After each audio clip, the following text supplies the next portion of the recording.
কিশোরগঞ্জের এক নিভৃত পল্লীর মানুষ মনু মিয়া, যিনি জীবনের বেশিরভাগ সময় কেটেছেন বিনা পারিশ্রমিকে মানুষের কবর ঘুরে।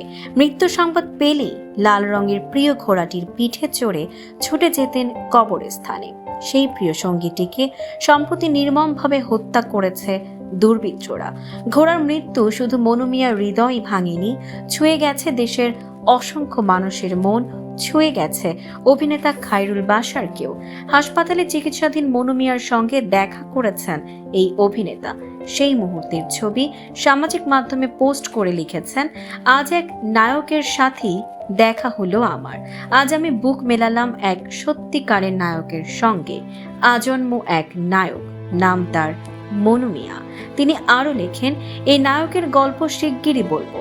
মনু মিয়া অসহায় নন, বরং অসহায়ের সহায় হয়ে ওঠার এক শক্ত প্রতীক। এর আগে সোমবার রাতে একটি ভিডিও বার্তায় খায়রুল বাশার বলেন, আমি মনু মিয়াকে নতুন একটি ঘোড়া কিনে দিতে চাই। ঘোড়া কিনে দেওয়ার বিনিময়ে আল্লাহ যেন আমার কবর খোঁড়া পর্যন্ত তাকে হায়াত দেন। অন্যদিকে মনু মিয়া অত্যন্ত ধৈর্যের সঙ্গে জানান, তার কোনো অভিযোগ নেই, ওটা আমার সন্তানের মতো ছিল, আল্লাহর ইচ্ছায় চলে গেছে। আমি কারো কাছ থেকে কিছু চাই না, শুধু দোয়া চাই। এই মানবিক গল্পটি যেন আমাদের মনে করিয়ে দেয়, সত্যিকারের নায়কত্ব বেঁচে থাকে নিঃস্বার্থ সেবায়, মানুষের পাশে দাঁড়ানোর নীরব সংকল্পে।